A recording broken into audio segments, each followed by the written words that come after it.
નમો અરિહંતાણમ નમો સિદ્ધાણમ નમો વાયુર્યાણમ નમો ઉવજ્જાયાણમ નમો લોસવ્વસાહુરમ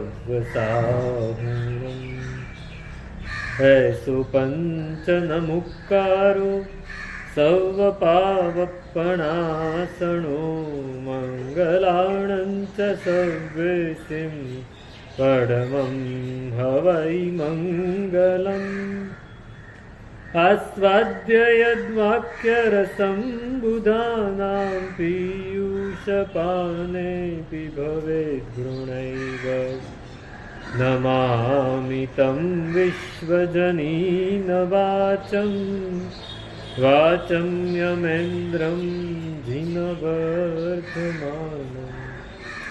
અચિંત્ય ચિંતામણિકલ્પશાખિને વિશુદ્ધ સદ્બ્રહ્મ સમાધિશાલિને દયાર્ણવાયાર્થિતદાયિને સતાં નમો નમઃ શ્રી ગુરુનૈમિસૂરય નમો નમઃ શ્રી ગુરુનૈમિસૂરય નમો નમઃ શ્રી ગુરુનૈમિસૂરય.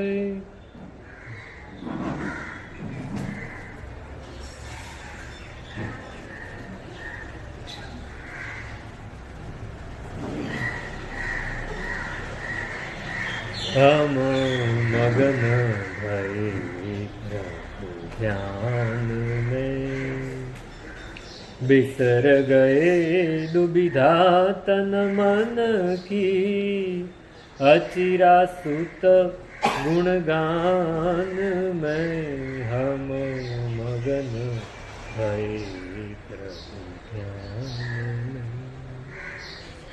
અનંત ઉપકારી એવું અરિહંત પરમાત્માનું શાસન એ આપણને મળે છે.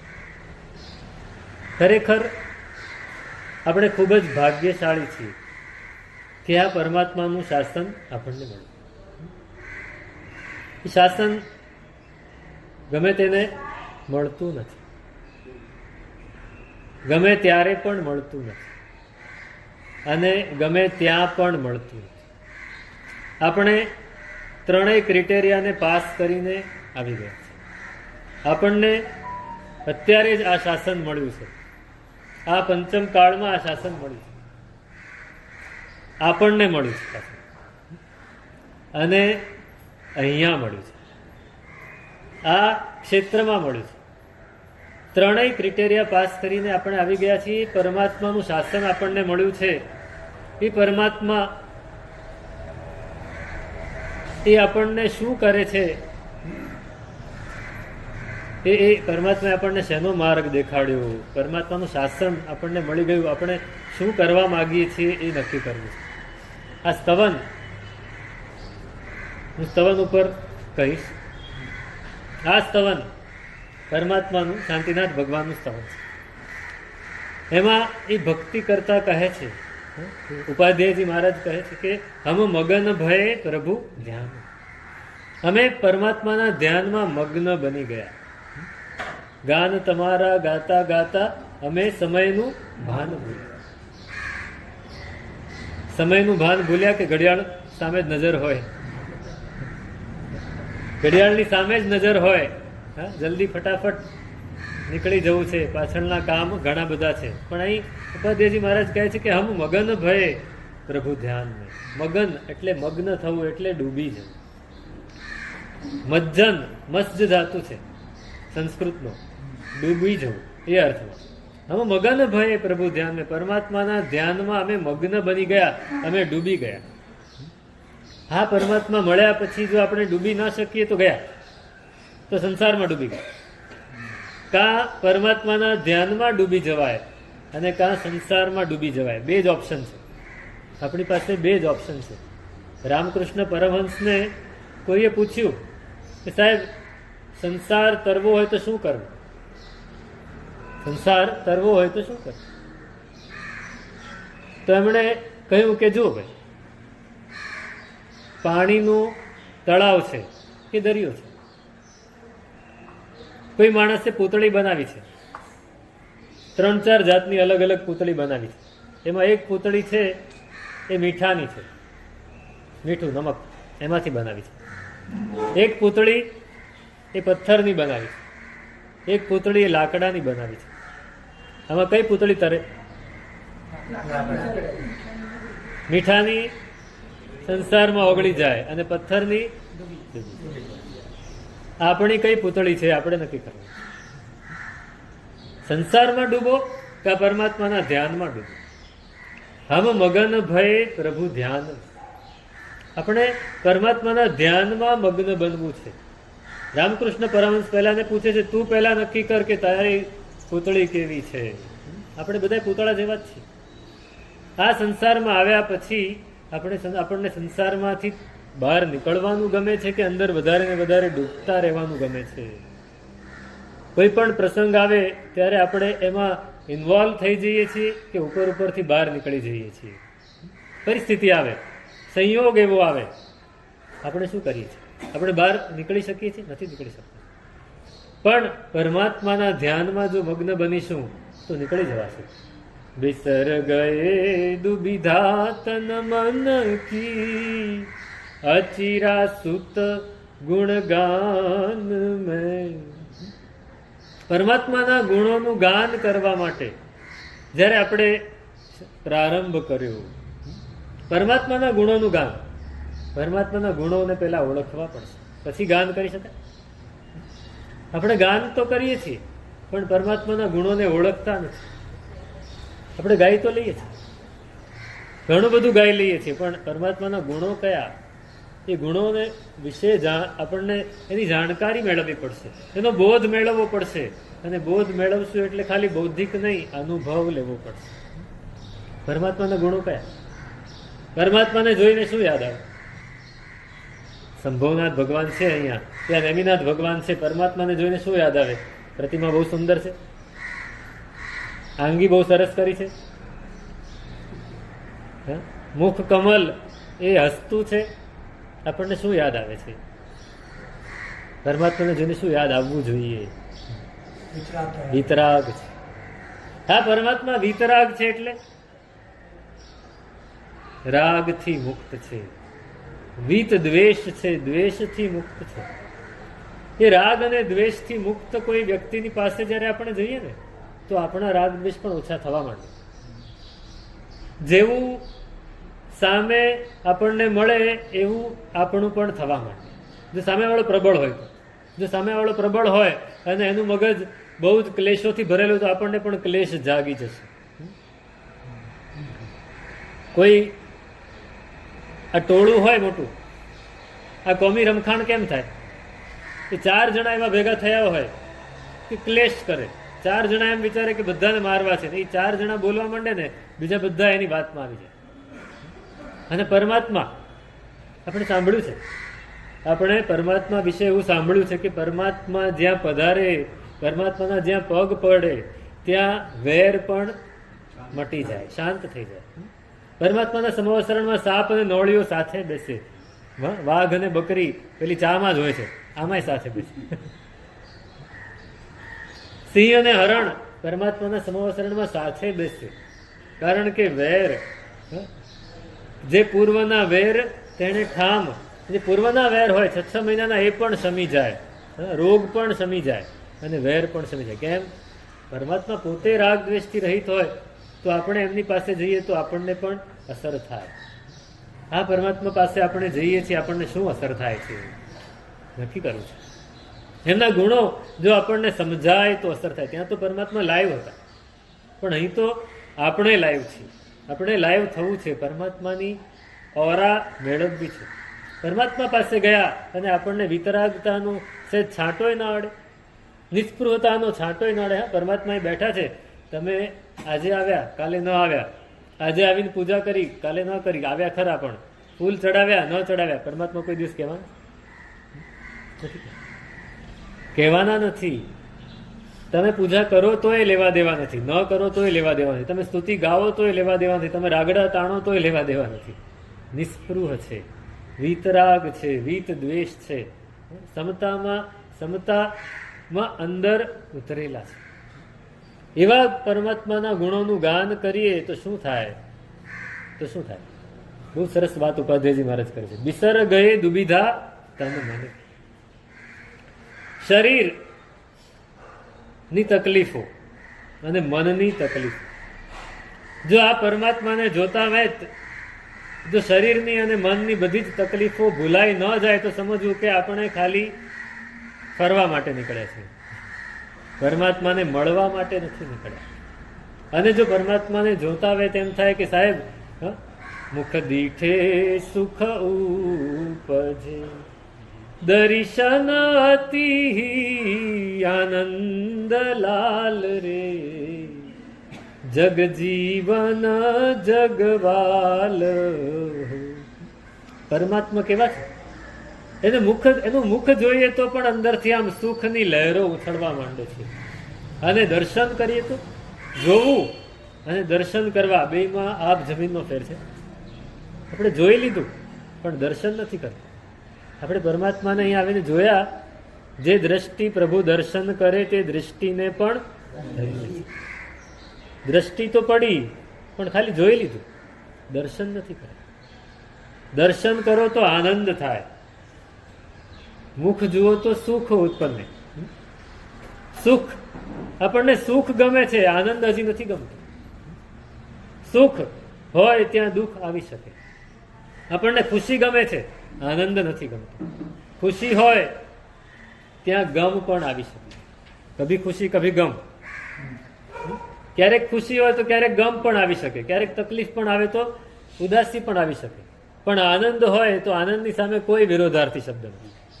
એકવાર આનંદ આવી ગયો, પણ એની વચ્ચેની એક કક્ષા છે પ્રસન્નતા.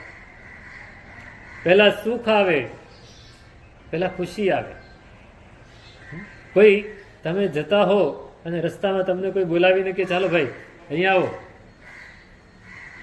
મારા ઘરે આવો અથવા મારી દુકાને આવો, બેસો, તમને અમારે ગિફ્ટ આપવાની છે, તો શું થાય? ખુશ થાય, આનંદ ને ખુશ થઈ જાય. ગિફ્ટ આપી દીધી તમને, આહા બહુ સરસ ગિફ્ટ, તો ખુશ થઈ ગયા.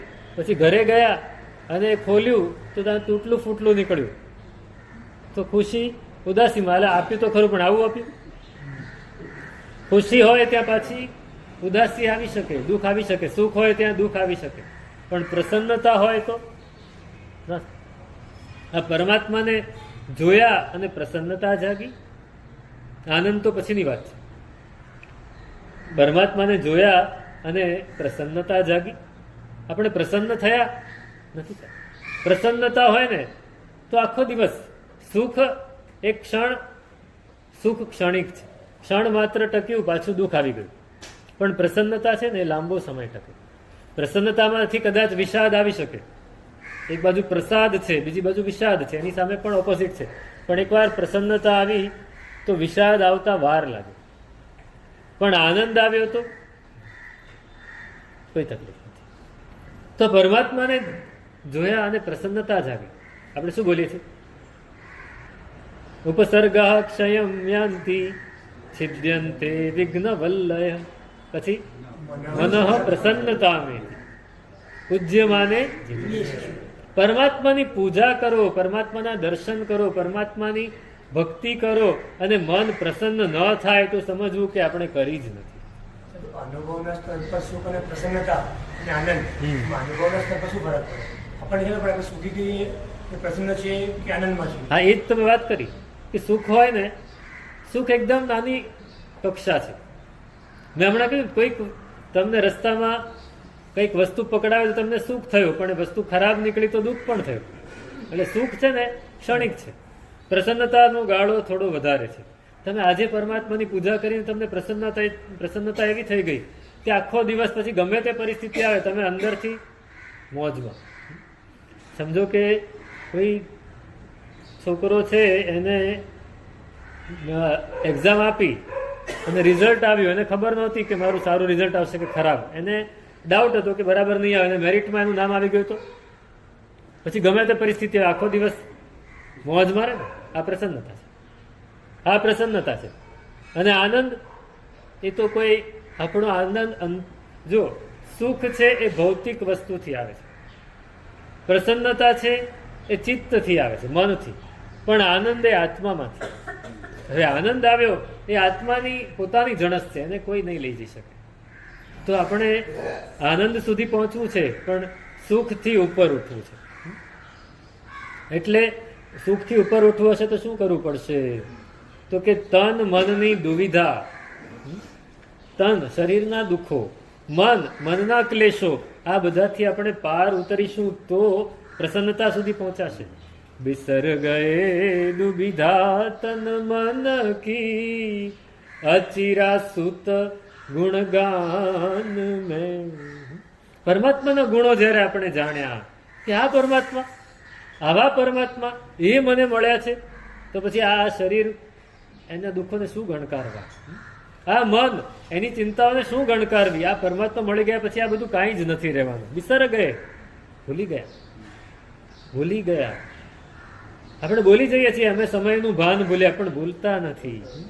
ખાવું ભૂલ્યા, પીવું ભૂલ્યા, કઈ ભૂલતા નથી. એક કે વસ્તુ ભૂલાતી નથી, ભૂલાતી બધું જ યાદ રહે છે.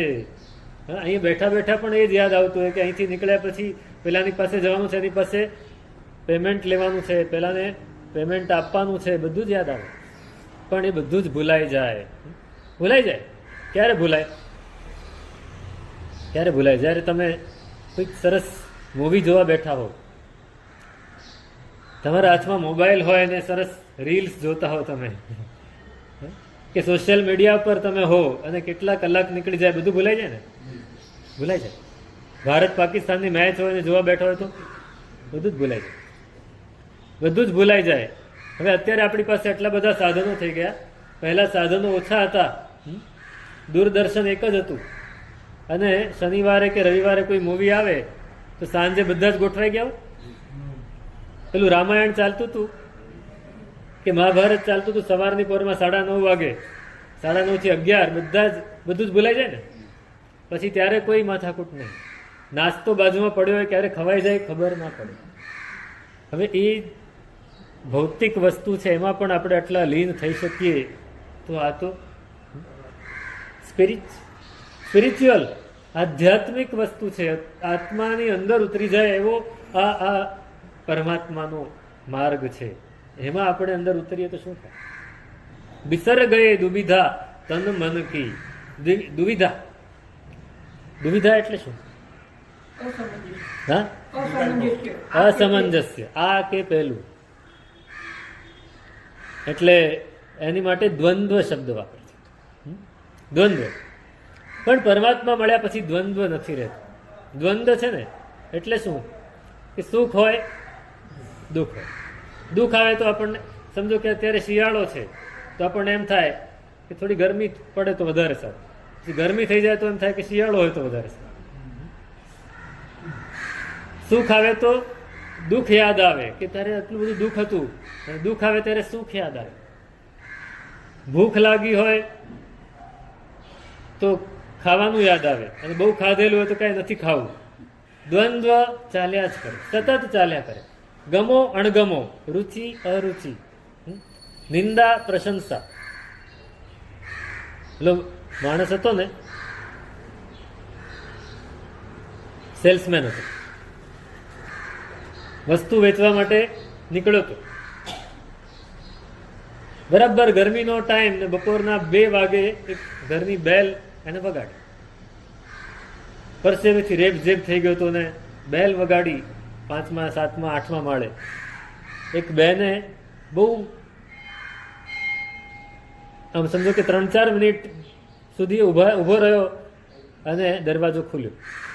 અકળાઈ ગયો બિચારો. 3-4 મિનિટ સુધી ઊભા રહેવું પડે. તો તમે તમારા ઘરે જાઓ અને બેલ વગાડો ને તરત જ દરવાજો ન ખુલે તો કેટલી વાર બેલ વાગે? 10-12 વાર વાગી જાય ને, ધડાધડી બોલી જાય. શું કરો છો? સમજતા નથી. કેટલી વાર લગાડી. પણ આ તો સેલ્સમેન હતો, કઈ બોલી ના શકે. પેલા બેન આવ્યા, દરવાજો ખોલ્યો. શું છે ભાઈ? બેન આ વેચવા નીકળ્યો છે, તમે ખરીદશો? બેને જોયું છોકરો નાનો છે, પરસેવેથી રેબ ઝેબ છે અને વેચવા માટે નીકળ્યો છે, એની પરિસ્થિતિ ખરાબ હોય તો જ આવી રીતે નીકળે, એ તો ના નીકળે. બેનને દયા આવી ગઈ. શું છે તારી પાસે, કઈ વસ્તુ છે પૂછ્યું, કેટલો ભાવ છે પૂછ્યું, લઈ લઉં છું ચાલ. કેટલા પૈસા છે, શું છે, આટલા પૈસા, હું હમણાં આવું. બેન દરવાજો કરીને બંધ કરીને અંદર ગયા, ખુલ્લું તો રાખીને ગયા. પાછા પૈસા લઈને આવે, બીજી 3-1 મિનિટ નીકળી ગઈ. એટલી વારમાં છોકરાના મનમાં શું વિચાર આવે? બેન હા પાછા નહીં આવે તો, નહીં આવે તો. આ બેન ખાલી મને આશા બંધાવીને ગયા, જતો રહું, શું કરું એ આમ વિચારે. ત્યાં 3 મિનિટ પૂરી થઈ, ત્યાં દરવાજો ખુલ્યો, પૈસા આપ્યા, વસ્તુ લીધી. દીકરા તું ગરમીમાં આવ્યો છે, એ પાણી બાણી પીવું છે, હવે શું થાય? આનંદ આવ્યો, આમ સુખ લાગ્યું? બેન પાણીનું પૂછે છે, હા મારે પાણી પીવું છે. તો ઉભો રહે, હમણાં પાણી પીવું. બેન ગયા, વળી 3-4 મિનિટ નીકળી, 4-1 મિનિટ નીકળી ગઈ. આ વિચારે આ પાણી આપી જશે કે નહીં, કેવા છે, ખાલી કહી જાય છે ને આપવા નથી આવ્યા, હજી સુધી 4 મિનિટ થઈ ગઈ. જતો રહું, તે પાછો દરવાજો ખોલ્યો. દીકરા મને થયું કે તને પાણીને બદલે લીંબુનું પાણી આપું તો વધારે સારું, એટલે થોડી વાર લાગી. હવે શું થાય? ઘડીકમાં ઝોલા ખાય ને, ઘડીકમાં સુખ, ઘડીકમાં દુઃખ, ઘડીકમાં સુખ, ઘડીકમાં દુઃખ. પછી તો આપણે પણ આવી જ રીતે સતત આ દ્વંદ્વોમાં, દુવિધામાં ફર્યા જ કરીએ છીએ. સારું, બહુ જ સારું, પાછું કોઈની સાથે બગડ્યું તો સાવ બગડ્યું, પાછું સુધર્યું તો એકદમ સુધર્યું. આપણે ઘડીકમાં સુખમાં જઈએ, ઘડીકમાં દુઃખમાં જઈએ, પણ આ પરમાત્માને જોયા પછી, એના ગુણ જાણ્યા પછી આપણી મનની અને તનની બધી જ દુવિધા જો ન ટળી જાય તો એના ગુણગાન આપણે જાણ્યા શું કામ? બિસર ગયે દુવિધા તન મન કી, અચિરા સુત ગુણગાન મેં. એના ગુણોના ગાન કર્યા પછી, ગુણોનું ગાન કરવું હોય તો ગુણોને પહેલા સમજવા પડે, ગુણોને ઓળખવા પડે. સુમતિનાથ ગુણ શું મેળીજી, વાધે મુજ મન પ્રીતિ. પરમાત્માના ગુણોને ઓળખ્યા પછી એના પ્રત્યે મને પ્રેમ જાગ્યો છે, એના પ્રત્યે પ્રેમ જગાડવો પડે. એમને ગુણગાન કરીએ ના ચાલે. આપણે શું કરીએ, પર્યુષણ આવ્યા છે અને પ્રતિક્રમણ પત્યું, પછી સંગીતકારને બોલાવી લીધો અને એ ગાય ને એ ઢોલ જોરદાર વગાડે એટલે આપણને થાય બહુ ભક્તિ થઈ ગઈ. પણ આપણે શું કર્યું? આપણે શું કર્યું? એ ગુણોને ઓળખ્યા ખરા? એ ગુણોનું ગાન આપણે કર્યું? આપણી અંદર કંઈ ફેરફાર થયો? આ પરમાત્માને મળ્યા પછી જો આપણી અંદર કંઈ ફેરફાર ન થાય તો શું કામ? હરિહર બ્રહ્મા પુરંદર કી રિદ્ધિ, आवत नहीं को मान में. પછી चिदानंद की मौज मची है, समता रस के पान में हम मगन भये प्रभु ध्यान. हरिहर બ્રહ્મા પુરંદર કી રિદ્ધિ. ઉપાધ્યાયજી મહારાજ બોલે છે ને, આપણને એમ થાય કે આ ગાવું બહુ સહેલું છે, પણ અનુભવથી બોલવું બહુ અઘરું છે. હરિ એટલે વિષ્ણુ, હર એટલે શંકર, અને બ્રહ્મા, પુરંદર એટલે ઇન્દ્ર.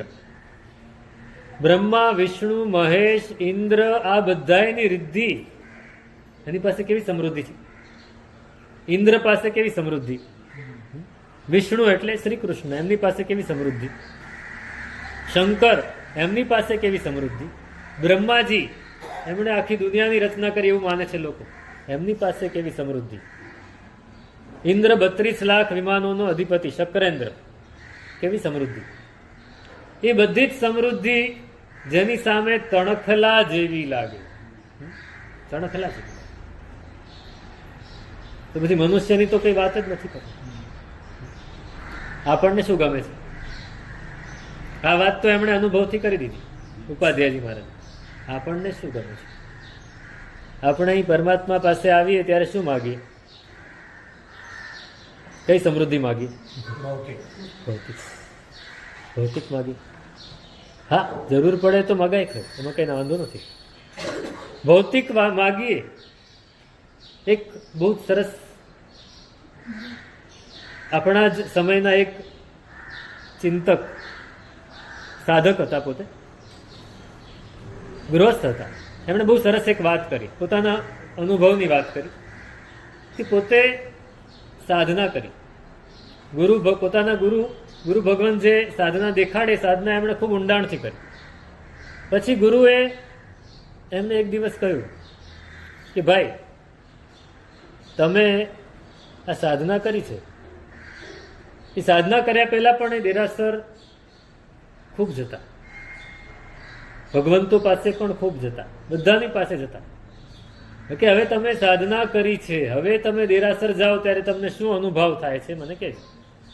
તમારે ફલાણા તીર્થમાં, ફલાણા દેરાસરમાં પરમાત્માની સામે 2 કલાક બેસીને ધ્યાન કરવાનું છે. 2 કલાક બેસીને ધ્યાન કરવાનું છે. 2 કલાક પહેલા ઉઠતા નહીં. અને એ નીકળ્યા ગુરુ ભગવાનની આજ્ઞા તહતથી, અને ધ્યાનની સાધના કરી છે. 4 કલાક, 6 કલાક, 10 કલાક બેસી શકે એમ છે. 2 કલાકમાં શું વાંધો? ગયા દેરાસરમાં, એ તીર્થમાં, એ દેરાસરમાં પરમાત્માની પ્રતિમાની સામે જઈને બેઠા છે અને ધ્યાન કરવા બેઠા છે. એમને એમ પોતાના ઘરમાં પણ ધ્યાન કરે ને, 10 મિનિટ, 10 મિનિટ નહીં, 2 મિનિટમાં તો એવા અંદર ઊંડા ઉતરી જાય કે 4 કલાક ક્યાં નીકળી જાય ખબર ના પડે. સતત જાગૃત, અને 4 કલાક આરામથી એક જ આસને બેસી શકે. અને એ દેરાસરમાં ગયા, 10 મિનિટ થઈ, આમ અંદરથી કીડીઓ ચટકા ભરે કે ક્યારે ઊભો થવું. કેટલી મિનિટ થઈ, કેટલી મિનિટ? ગુરુએ કેટલા કલાક કીધા છે? 10 મિનિટ થઈ. તો 10 જ મિનિટ થઈ. ઘડિયાળ જોયું. આમ કેમ થાય છે? મન કેમ શાંત નથી થતું? મન કેમ લીન નથી થતું? પરાણે બીજી 10 મિનિટ કાઢી, પરાણે ત્રીજી 10 મિનિટ કાઢી, અડધો કલાક થયો ને ઉભા થઈને બહાર, સીધા બહાર. તરત જ દોડ્યા અને ગુરુ ભગવાન પાસે પહોંચી ગયા. તીર્થમાં હતા ત્યાંથી ભાગ્યા સીધા ગુરુ ભગવાન પાસે. બીજે દિવસે પહોંચ્યા કે ગુરુ ભગવાન, આ તો ના થયું મારાથી, હું અડધો કલાક પણ ન બેસી શક્યો, 10 મિનિટમાં તો આમ થવા માંડ્યું. એનું કારણ શું? ગુરુ ભગવાન કે તું પરીક્ષામાં પાસ. શું કહ્યું? પાસ, ફેલ નહીં. મારે તારી પરીક્ષા કરવી હતી કે તારી સાધના કેવી ઊંડાણમાં છે. એ દેરાસર, એ તીર્થ, ત્યાં જે પણ લોકો જાય છે ને, એ પોતાની ઈચ્છાઓ પૂરી કરવા માટે માગણી કરે છે, માનતાઓ માને છે. હવે એને લીધે આખું વાતાવરણ એવું થઈ ગયું કે તારી સાધના ત્યાં ટકી ન શકે. એટલે તું ત્યાંથી ઊભો થઈ ગયો, એ સારું થયું, તું પાસ થઈ ગયો. જો તું ત્યાં બેસી ગયો હોત તો તારું મન હજી ક્લિયર નહોતું. તારું મન ક્લિયર થઈ ગયું એટલે ખરાબ વસ્તુ હોય ત્યાં નિર્મળ મન ન ટકી શકે. આપણે શું કરીએ છીએ? હરિહર બ્રહ્મા પુરંદર કી રિદ્ધિ. આપણને કઈ રિદ્ધિ ગમે છે? ચિંતામણી મારી, ચિંતામણી મારી ચિંતાચૂર. આપણે એ જ માગીએ છીએ. પેલા જૂના શાંતિલાલ શાહનું ગીત હતું, યાદ છે કોઈને?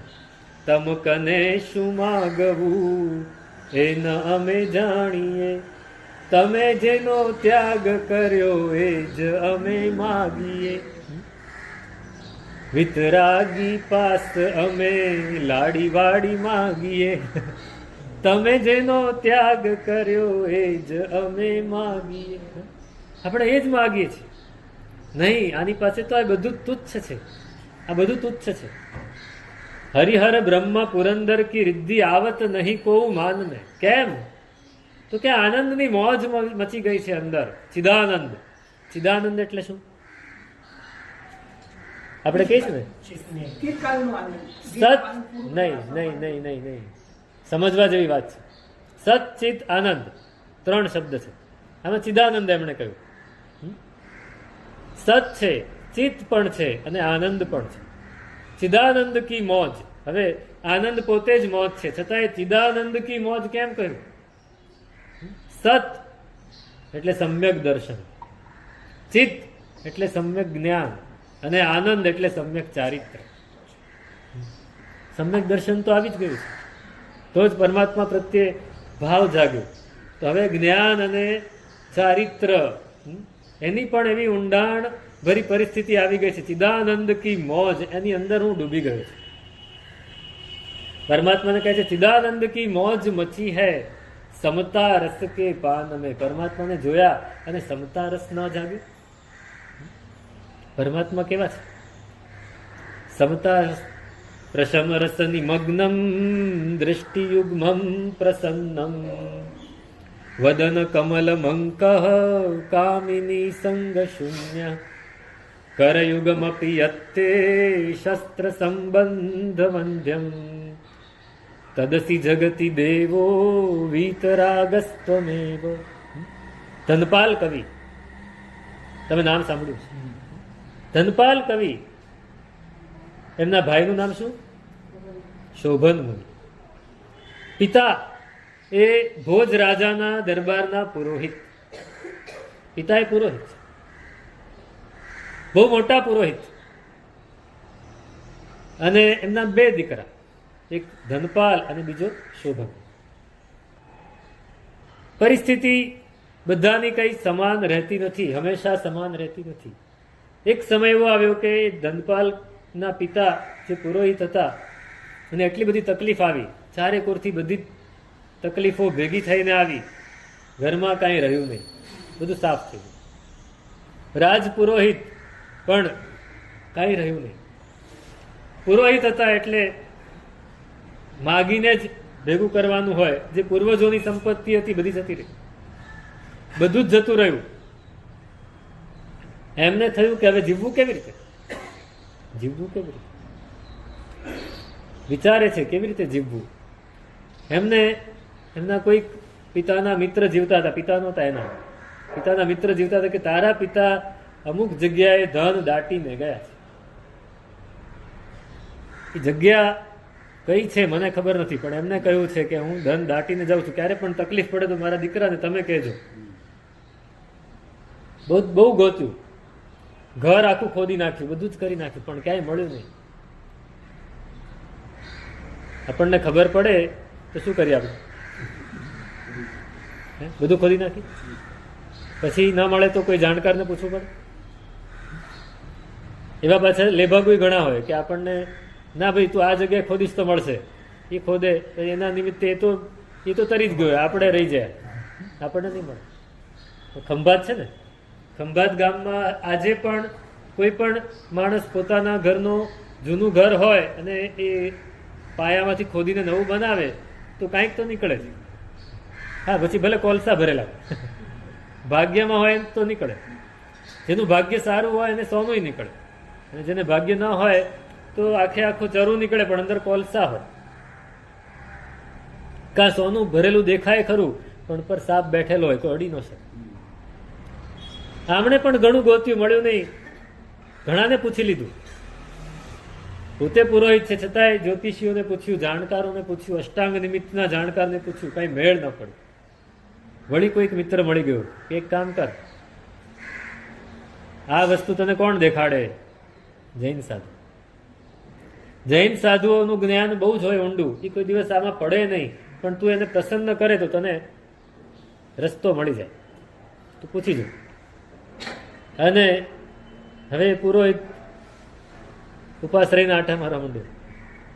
આચાર્ય ભગવંત, એક આચાર્ય ભગવંત બિરાજમાન હતા ધારા નગરીમાં. પહોંચી ગયો, વંદન કર્યા, આવડતું નહોતું, વંદન કર્યા જે આવડતું હોય. બેસી ગયો. ત્રિપુંડ્ર તાણેલું છે, જનોઈ પહેરી છે, દેખાય છે રાજપુરોહિત છે. આજુબાજુવાળે કોઈ સાહેબ આ રાજપુરોહિત છે, બેસો, બોલો શું કામ હતું? કે એના બધા જાય. પછી અત્યારે ભગવાનને નજર કરી, બધા ઉભા થઈને જતા રહ્યા. શું કામ છે? સાહેબ એક અંગત કામ છે, અને આપ જ કરી શકો. શું કામ છે? તો કે સાહેબ મારા ઘરમાં મારા પિતા ધન દાટીને ગયા છે, અત્યારે ઘરની હાલત બહુ ખરાબ છે, અને જો ધન મળે તો હું સુખી થઉં, છોકરાઓ સુખી થાય, નહીતર પછી અમારે ઝેર પીવાનો વખત આવશે. આપ કંઈક સહાય કરી શકતા હો. ગુરુ ભગવાન શું કહે? અમારો આ કલ્પ, અમારી આ મર્યાદા નથી કે અમે તમને આ વાત કરી શકીએ. ના સાહેબ, તમારે કહેવું જ પડે. તમને આ ખબર હોય, તમારું જ્ઞાન ઘણું બધું છે, તમારું જ્ઞાન ઘણું છે. ગુરુ ભગવાન તે જોયું, પૂછ્યું તમારા પરિવારમાં શું છે? તો કે 2 દીકરા છે, આ છે તે છે, આમ બધું. દીકરા પરણેલા છે? નથી પરણેલા, નાના છે, નાના છે. ગુરુ ભગવાન તે જોયું કે એક આખું કુટુંબ જૈન બની શકે એમ છે, શ્રાવક પરમાત્માના માર્ગે ચાલી શકે એમ છે, ખોટા માર્ગથી આવીને સાચા માર્ગે ચડી શકે એમ છે. દેખાડું ખરો. એક શરત, 2 દીકરા છે ને, એક દીકરો મને સોંપી દેવો, શાસનને સોંપી દેવાનો, દીક્ષા આપવાની. જો તમે હા પાડતા હો તો હમણાં જ, મને તો આમ દેખાય છે સામે. ગુરુ ભગવાન પાસે જ્ઞાન હતું.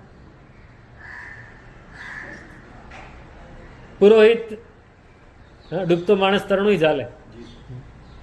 પુરોહિત વિચારે છે કે દીકરાઓ મારા 2 કયા કર્યા છે, હું કહીશ તો માનશે જ મારી વાત.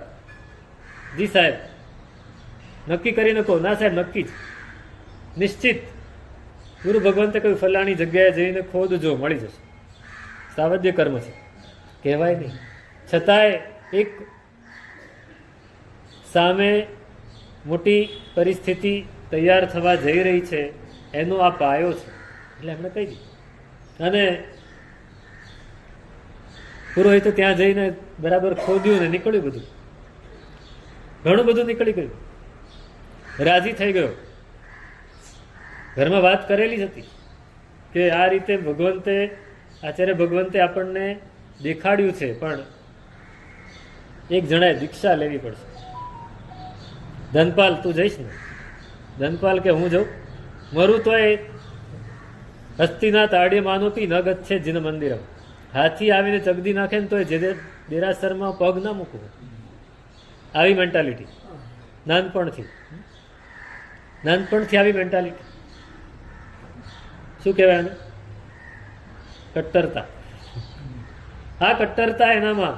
અને હું ના જાઉં. શોભન, તું શું કરીશ? પિતાજી, આપની આજ્ઞા થશે એ કરીશ. શોભન વિનય છે એકદમ. ભલે એ પણ બ્રાહ્મણ કુળમાં જ જન્મ્યો છે, બ્રાહ્મણોના જ સંસ્કાર છે, પણ સંસ્કાર એવા છે, પિતાજી આપ આજ્ઞા કરો, આપ કહેતા હો તો હું દીક્ષા લઉં. મારી આજ્ઞા છે, તું દીક્ષા લે. અને શોભને દીક્ષા લીધી.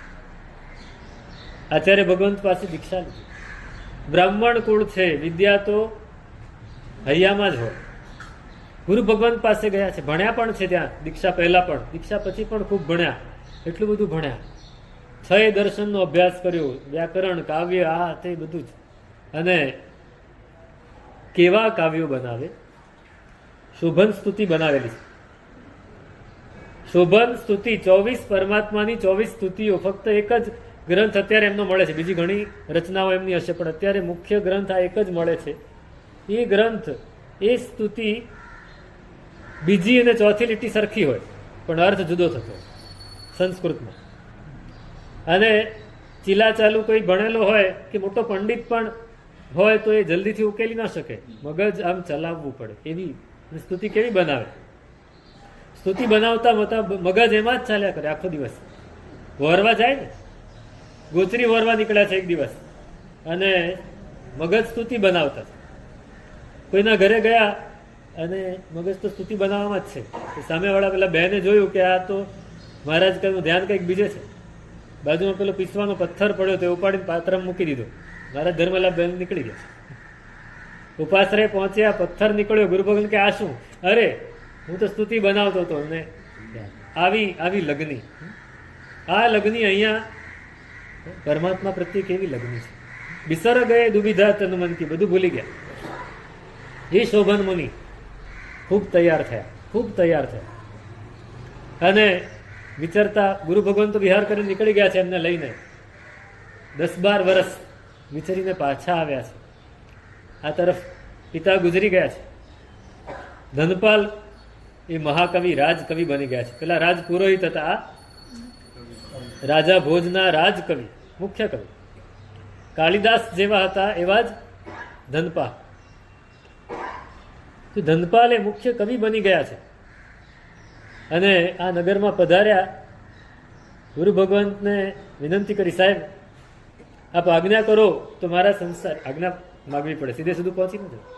સંસારી ભાઈના ઘેર જઈ અને એને પ્રતિબોધ પમાડો.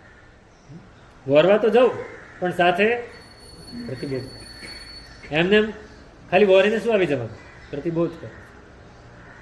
પ્રતિબોધ કરવા માટે ગુરુ ભગવંત કે શુભાસ્તે પંથાના આશીર્વાદ આપ્યા, તું આગળ વધ.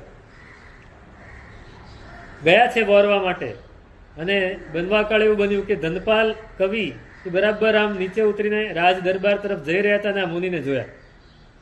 10-12 વર્ષ થઈ ગયા હતા, ઓળખી ન શક્યા. દાઢી મૂછ વધી ગયા હોય, શરીર સુકાઈ ગયું હોય, ટાઢ તડકામાં ફરતા હોય, શરીરનો રંગ પણ બદલાઈ ગયો, ઓળખી ન શક્યા. શોભન મુનિ ઓળખી ગયા કે આ તો મારા ભાઈ છે, હા મારા ભાઈ છે. તો ધનપાલ કવિ એ જૈનોને તો ખૂબ દ્વેષ કરે. મુનિને જોયા એટલે પૂછ્યું, હે ગર્ધભ દંત ભદંત સુખમ તે, ગધેડાના દાંત વાળા હે ભગવંત, ગધેડા જેવા દાંત વાળા હે ભગવંત, આપને સુખ છે ને? આમને પણ એવો જ જવાબ આપ્યો કે મરકટકાસ્ય વયસ્ય સુખમ તે, વાંદરા જેવા મુખવાળા મિત્ર, તમને સુખ છે?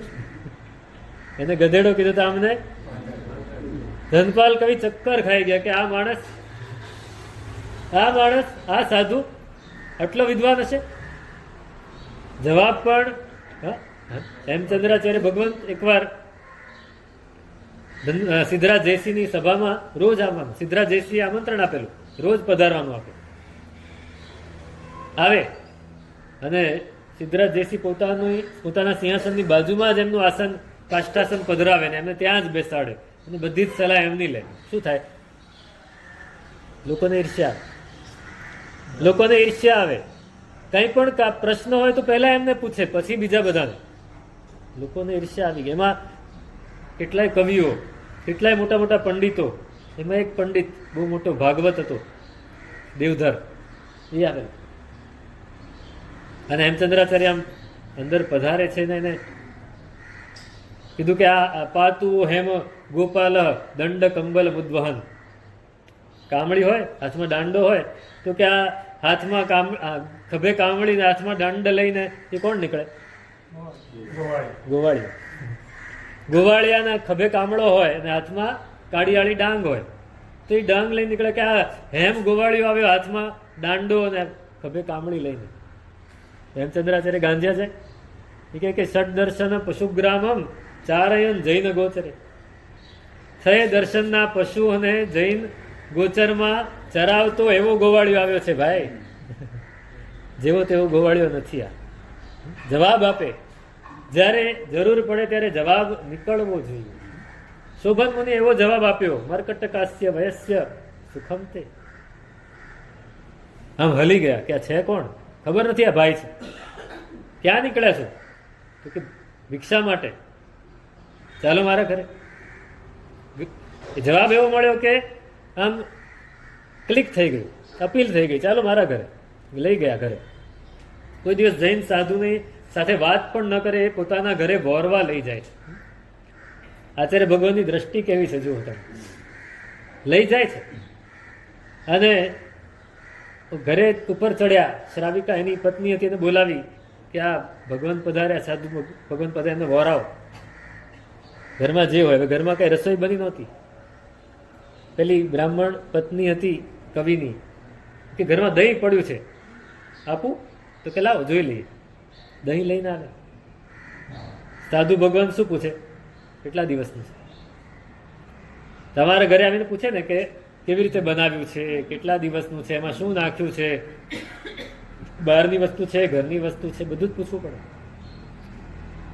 2 ઘડી થઈ ગઈ છે, આ છે, તે છે, બધું પૂછવું. પૂછ્યું કેટલા દિવસનું છે? તો કે તમારે શું લેવા દેવા, કેટલાય દિવસનું હોય? તો કે એમ નહીં, 2 દિવસનું હોય તો લઈ શકાય, 3જા દિવસનું ન લેવાય. 3 દિવસ થઈ ગયા છે તો ન લેવાય. તો કેમ એમાં જીવડા પડી ગયા? તો કે પડી શકે, પડી ગયા એમ ન કહો. તો કેવી રીતે ખબર પડે? તો કંકુ લાવો. કંકુ લાવીને દહીંમાં નાખ્યું, સહેજ લઈને લીધું, તો તરત જ સફેદ રંગના જીવડા આમ થવા માંડે. સફેદ હોય તો દેખાય નહીં, કંકુ નાખો તો જ દેખાય.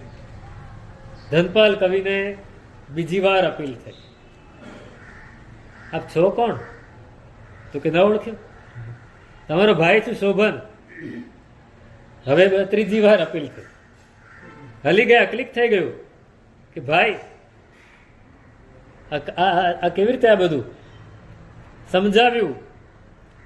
જેનો ધર્મ સમજાવ, અને સમજાવ્યા પછી આટલા વખતથી જે દ્વેષ હતો એ ઓગળવામાં, પરમાત્માનો માર્ગ મળે અને આપણા દ્વેષ અને આપણા ક્લેશ ઓગળે નહીં તો સમજવું કે ગયું પાણીમાં. આપણા દ્વેષ, આપણો ક્લેશ એ ઓગળવો જોઈએ. એનો દ્વેષ, એનો ક્લેશ બધો ઓગળવા માંડ્યો. અને ધનપાલ કવિ કહે છે કે મને સમજાવો, મારે આ વધારે સમજવું છે. તો કે આવો ઉપાશ્રય સમજાવું. અને ધનપાલ કવિ રાજ દરબારમાં જવાને બદલે ઉપાશ્રય પહોંચી ગયા. અને ત્યાં ગુરુ ભગવંત, ભાઈ મહારાજ બધા ધર્મ સમજાવે છે. અને ધર્મ સમજાવતા સમજાવતા એવો પરિણમી ગયો. મૂળે ભણેલો વ્યક્તિ છે ને એ જલ્દીથી પકડી. એકવાર મગજમાં બોધ તો પડેલો જ છે, બસ એ બોધને દિશા બદલવાની છે. બોધ તો પડેલો જ છે, ભક્તિ પડેલી છે, બધું જ અંદર પડેલું છે. એની દિશા બદલી નાખી. જેવી દિશા બદલાઈ તરત જ અંદર પડેલું હતું બધું બહાર આવ્યું. ગુરુ ભગવાનને કે સાહેબ, દીક્ષા તો હું લઈ નહીં શકું, મને શ્રાવક ધર્મ અને શ્રાવકના 12 વ્રત અંગીકાર. જે પરમ બ્રાહ્મણ હતો, પરમ શૈવ હતો, શંકર ભગવાન સિવાય કોઈને નમે નહીં, એને 12 વ્રત સ્વીકારે. 5 અણુવ્રત, 3 ગુણ વ્રત અને 4 શિક્ષા વ્રત. 12 વ્રત સ્વીકારી લીધા. જવું તો પડે જ રાજ દરબારમાં રોજ. અને રાજ દરબારમાં રોજ જાય છે અને આ બધું દેરાસરમાં જાય છે, પૂજા કરે છે, ગુરુ ભગવાન પાસે જાય છે, વાણી સાંભળે છે અને પછી રાજ દરબારે જાય છે. દ્વેષી તો હોય, ઈર્ષ્યાળુ હોય. વાત રાજા પાસે પહોંચી ગઈ કે ધનપાલ કવિ એ પરમ શૈવ હતો, એમાંથી હવે પરમ આરહત થઈ ગયો છે. આપણા શાસનમાં પરમ આરહતના બિરુદ 2 જણને મળ્યા, એક ધનપાલ ને બીજા કુમાર, ત્રીજા કોઈ નથી. જે બહારથી આવે ને, આપણે અંદરના હતા એને તો કઈ લેવા દેવા જ નથી. બહારથી આવેલા વધારે મજબૂત હોય. બહારથી આવેલા બંને પરમ શૈવ બન્યા હતા, એમાંથી પરમ આરહત બન્યા. રાજા પાસે વાત પહોંચી ગઈ અને રાજા વિચારે છે કે આની પરીક્ષા કરવી પડશે. હા, લોકો કહે છે સાચું કે ધનપાલ સાચો છે, મારે પરીક્ષા કરવી પડશે. અને રાજા એ ધનપાલની પરીક્ષા કરે છે. એ પરીક્ષા કેવી રીતે કરે છે? અને ધનપાલ, હું હમણાં જે શ્લોક બોલ્યો, પ્રસમ રસ નિમગ્નમ સમતા રસકે પાનમે, એ સમતા, પરમાત્માની સમતા એને કેવી રીતે અનુભવી છે, એની શું વાત તે અગ્રે અધિકાર વર્તમાન.